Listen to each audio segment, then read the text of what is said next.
Well, I was born in Toronto. I've been born and brought up over here, but my family's from an Indian background. So a lot of my life had to do with, I guess, a mix of Canadian culture as well as at home the Indian side of things. So I grew up knowing my culture, knowing my language, and knowing the religion of my parents very well.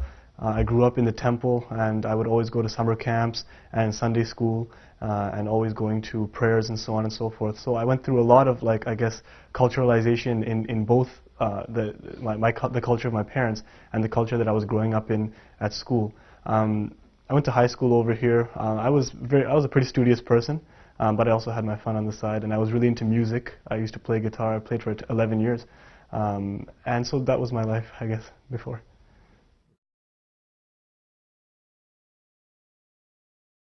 When I look back about how I came to Islam, it was really different from a lot of other people's because I didn't think that I had any kind of a problem or an emotional component that was leading me towards the truth.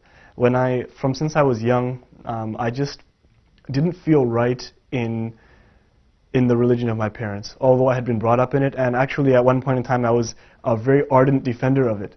And I was almost staunch, you could say. But that staunchness was like a shell. You know, it was very hollow. And it was only because I was trying to defend myself in a place where I guess people would attack that faith a lot for different aspects. And I just never got down with the idea of the many gods or the idol worship. It just didn't fit right with me. As well, there were like numerous different explanations which weren't sitting well in terms of science. And I wasn't satisfied that the truth was there, although there were many good teachings. And I have to clarify that values and beliefs I found were in every religion. And after I left the religion of my parents when I was just starting into my teenage years, I came across the Bible and Christianity, and I read the Bible, and it was beautiful because I came across this idea of one God. In the Old Testament, I came across this idea of one God, and that just like it held me. And the way that this God was so benevolent, and at the same time, it was like the might of God that really, really attracted me towards this, and the concept of prophets, the concept of prophethood, where the men who give you the message are not divine in themselves, and this is the Old Testament that I'm talking about, and that really, really attracted me towards that, and my search kept on going from there. I went into the New Testament, read that, and again, I was really happy with the values that I had found, and I had fallen in love with the character of Jesus, but at the same time, I just couldn't accept it into my heart. It didn't fit for me. And that's when I started to kind of cast off all religion, and I became atheist for a point in time. But after a while, I couldn't force atheism upon myself because I knew in my heart, and just from the logic around me, that this whole creation was created by some awesome being, and that's what led me to go to any spiritual buzz I could find, whether it's a Buddhist circle or a Catholic church or a Sikh temple, or even sometimes a Hindu prayer with my parents. The only religion I never actually bothered to look into was Islam. Like, my parents are from India and from a Muslim city in India. So we always grew up knowing about Islam, although not the beliefs itself, but the lifestyle of a Muslim, the Islamic culture. And the thing is, we always had a lot of misconceptions that were going around. And so whenever I grew up in Islam, it was always centered around certain misconceptions, like misconceptions such as terrorism or the rights of women. These were always issues that always held me back from wanting to even look into the religion. And a lot of my friends in high school, actually some of my best friends in high school, were Muslims, although they weren't practicing at that time. And I never got the message of Islam through their actions because we were doing the same things.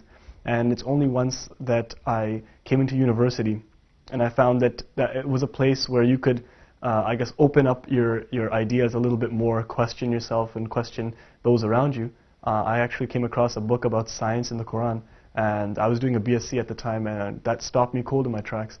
And I decided to take a really critical look at what this religion was trying to say. In terms of a defining moment, I can definitely say that the minute I came across a scientific fact in the Quran, like my thinking style is very rational.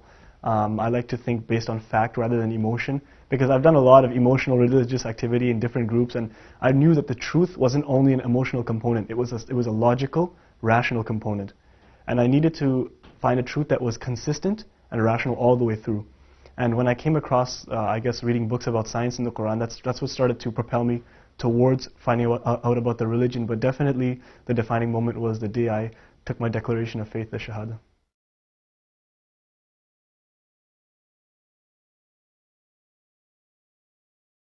Well, after I became Muslim, of course, I told my parents very shortly after, and everyone around me, and they started to pick up on it a little bit because I started growing my beard and stuff like that.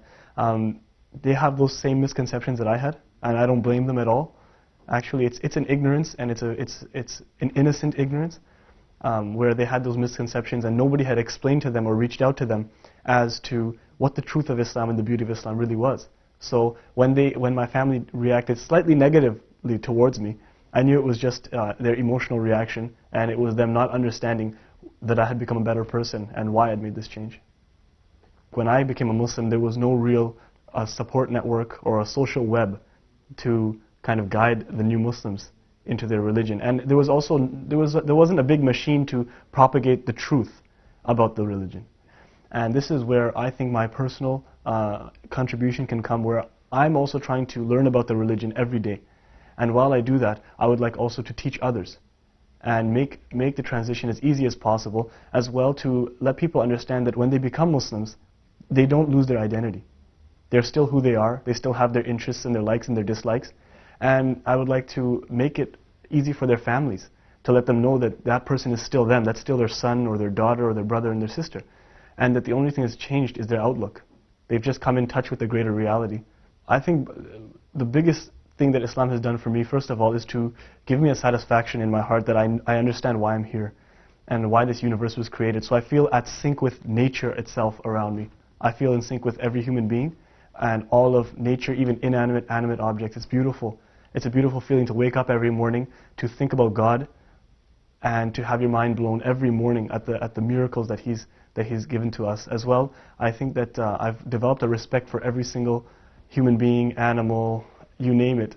It's just taught me that Islam is a system of rights in many ways, and I've learned to respect my parents more, respect my neighbors more, respect people from other faiths and other cultures more, and I think that that kind of respect is needed, especially in a world today where we have to heal a lot of wounds from the past.